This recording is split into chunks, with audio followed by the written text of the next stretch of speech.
திருவாரூர் மாவட்டம் திருத்துறைப்பூண்டிங்கிறது மிகவும் பிரசித்தி பெற்ற விவசாயிகள் நிறைந்த இடம். இந்த திருத்துறைப்பூண்டியில் என்ன பிரபலம்னு கேட்டிங்கனாக்கா, திருத்துறைப்பூண்டி பெரிய கோயில், அதுக்கு பேர் அருள்மிகு பவ ஔஷதீஸ்வர சுவாமி திருக்கோயில்.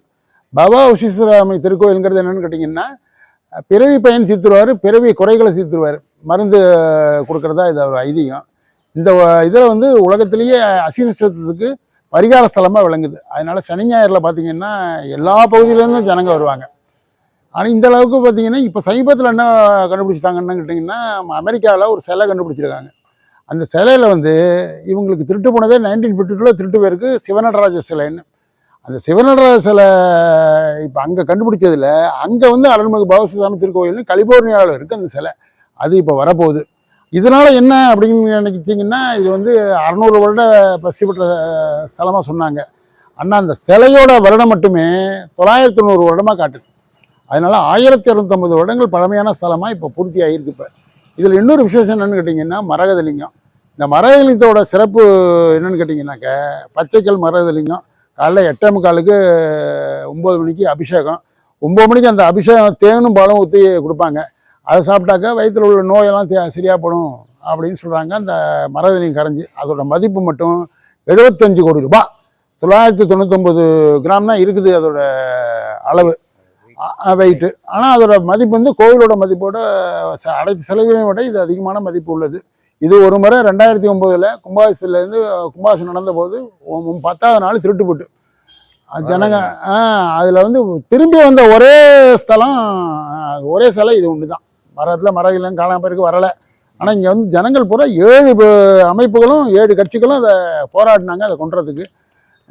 ஒருத்தர் ஜோசியர் உன்னிகிருஷ்ண மணிக்கிறன்னு ஜோசியரை போய் பார்த்தோம். அவர் சொன்னார், 6 மாதத்தில் வந்துடும், ருத்ராபிஷேகம் பண்ணுங்க சாமிக்கு, உள்ளுக்குள்ளே போய் நெய் விளக்கு ஏற்றிங்கன்னாரு. கரெக்டாக அவன் சேர்ந்துட்டு 6வது மாதம் அவன் சேர்ந்துட்டு. அது யார் கொண்டு வந்தாருங்க? நீங்கள் அப்துல் காதர்னு ஒரு இன்ஸ்பெக்டர் தூக்கிட்டு வந்தார். அப்படிப்பட்ட விசேஷம் எல்லாரும் ஈர்த்து எடுக்கிற ஸ்தலம் இது.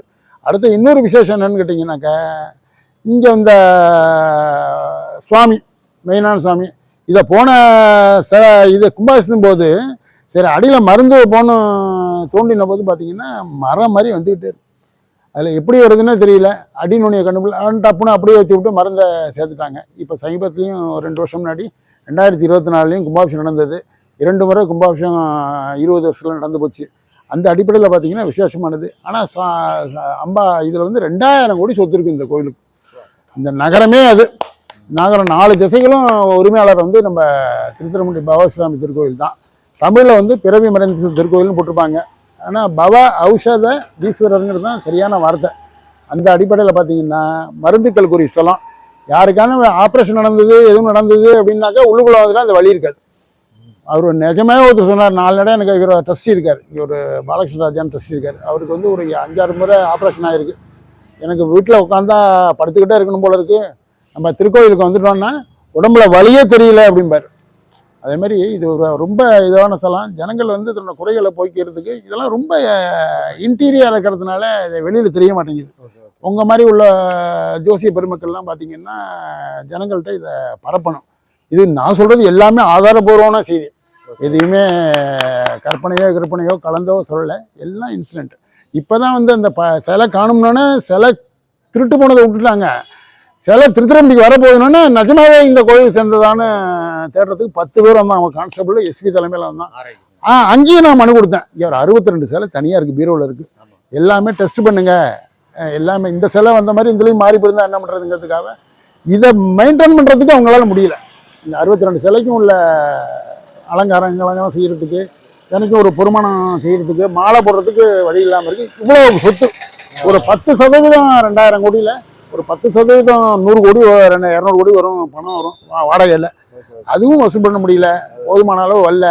அதனால ஆனால் கோவில் திருப்தியாக இருக்குது. சாயந்தரம் பார்த்தீங்கன்னா நானே நினச்சிப்பேன், டெய்லி சாயரட்சைக்கும் அடுத்த ஜாமுக்கு போவேன். இங்கே நானும் என் மனைவியும் டெய்லி உட்காந்துருவோம். நான் வழக்கறிஞராக இருந்தாலும் நேரம் ஒதுக்கிட்டு இங்கே வந்து உட்காந்துருவேன். ஆனால் பார்த்தீங்கன்னா வைப்ரேஷன் தெரியும். எனக்கு என்னடா அது 600 வருஷங்கன்னா வைப்ரேஷன் ஜாஸ்தியாக இருக்கிற மாதிரி ஒன்று சொல்ல முடியலேன்னு பார்த்தீங்கன்னா, இந்த சிலையை கண்டுபிடிச்சோன்னே 1300 வருஷம்ட்டான். 990 அந்த சிவநடராஜ சிலை இங்கே இருக்குது, உள்ளூரில் இருக்குது பாருங்கள். டூப்ளிகேட்டை வச்சுட்டு ஒரிஜினல் விட்டு போட்டான். 1952 இருந்தபோது பிரைவேட்டு. சரி, அப்பெல்லாம் பிரைவேட்டு. அதெல்லாம் இப்போ உள்ள பார்த்தீங்கன்னா சிலையை பார்த்தீங்கன்னா அந்த நடராஜ சிலை துணுண்டு பீரோவில் வச்சுருப்பாங்க. ம். அதோட ஒரிஜினல் தான் அங்கே இருக்குது. அது வரப்போகுது 2 மாதத்துல இங்கே வரப்போகுது. அதுதான் இந்த கோயிலோட வயசை காட்டுது. ஓ.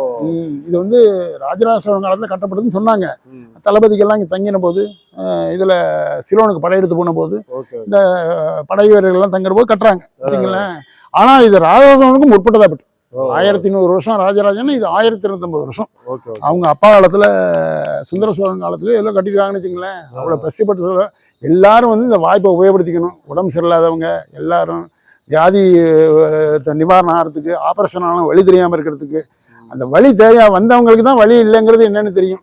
அவங்கெல்லாம் இங்கே வந்தாங்கன்னா அனைத்து பலம் பெறுவாங்க. கல்யாணம் ஆகாதவங்க திருமணத்தடை நீங்கிறதுக்கு, அஸ்வினி நட்சத்திர பரிகாரத்துக்கும் இதுதான் பிரபலமான ஸ்தலம். அனைவரும் வருக என்று கேட்டுக்கொள்கிறேன். நன்றி, வணக்கம். சரிங்க. நல்லது.